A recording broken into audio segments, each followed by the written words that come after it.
Love-drunk fools, this Things of Legends episode is for you.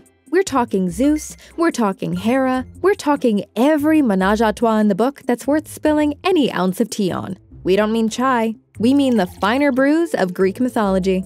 These are the top 5 craziest love triangles in Greek myth. Number 5. The Trojan Triangle.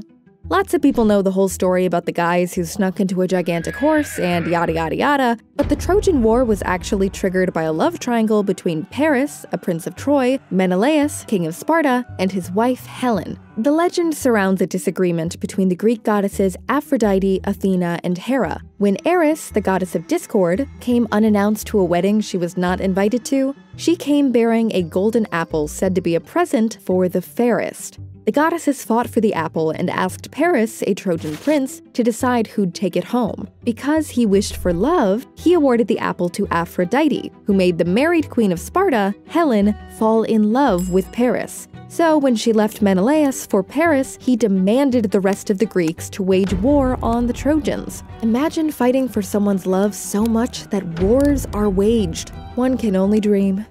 Number 4. Brotherly love, triangle, and exposing cheaters. This one involves Hephaestus, his brother Ares, and Aphrodite. Stay with me here.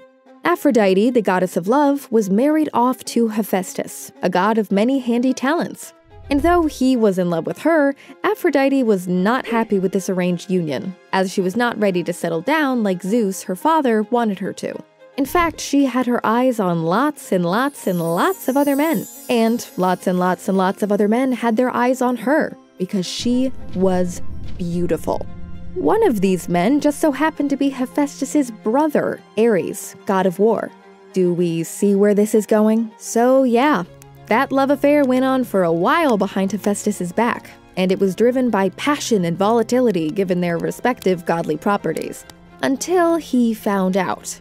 Though he may have been a little ugly, for Hephaestus, intellect was not a lack. So before his wife and his brother would meet at their bed, Hephaestus set up an invisible net trap. The trap caught the adulterers, and Hephaestus invited all the other gods to view this unfortunate event, humiliating them both. This caused a huge scandal among the rest of the gods. Some versions of this story claim the gods intervened and tried to reconcile Aphrodite and Hephaestus. Either way, it ended up with them remaining married. Number 3. Hera killing kids. These twisted love triangles involving Zeus and Hera aren't one-sided. We've actually got a video dissecting the toxic relationship between these two if you want the juicy details. So we all know Zeus liked to sleep around, right? Basically, Zeus ended up sleeping with Alcmene, a mortal gal. He disguised himself as her husband. Super weird. But his infidelity resulted in Hercules. Yup, the show-stopping handsome demigod Disney made a movie about. What Disney didn't tell you, well, at least in full detail, was that Hera was extremely angry and vengeful. Again, understandably so. But instead of directing her anger towards Zeus, she directed it towards her technical stepson Hercules throughout his entire life. Let me give you a rundown. Number 1. Hera sent 2 snakes to kill Hercules when he was a baby. He strangled them. Number 2. She also made his labors 10 times more difficult and treacherous. Number 3. At some point later in his life, Hera curses Hercules with a bout of madness in which he kills his wife and kids. So when he comes back to his senses, he is devastated. Number 2.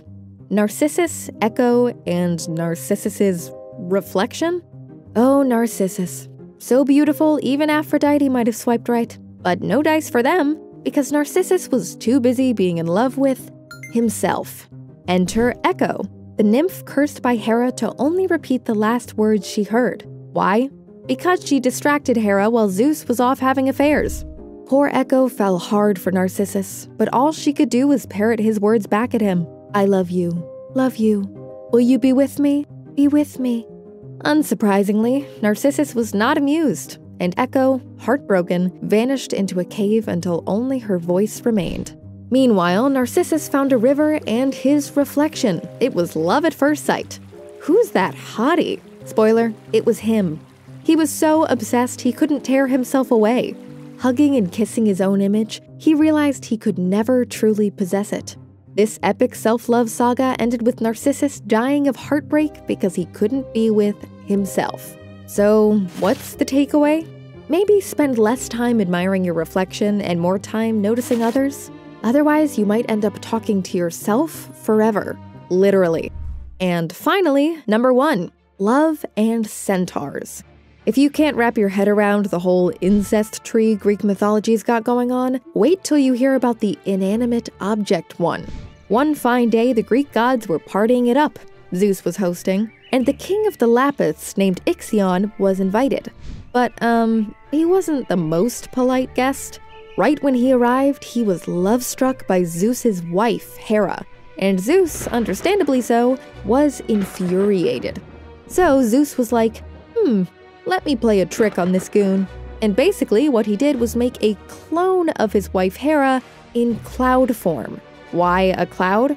I don't know, don't ask. But Ixion totally fell for the trick and wasn't thinking with his brain, if you know what I mean. So yeah, Ixion made love with Hera's cloud, and by the magic of Greek myth, impregnated Hera's clone, aka the clone of the mighty Greek god of all gods' wife.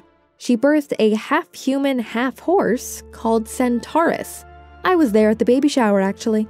Zeus was so butthurt, he punished Ixion in a bunch of different ways, such as demanding Hermes, the messenger god, to whip the king of the Lapiths. But eventually, Zeus tied Ixion to a wheel that burned eternally. Yikes. Well, that was unfortunate. Stick around for more Things of Legends, and be sure to subscribe for more episodes like this. Ciao!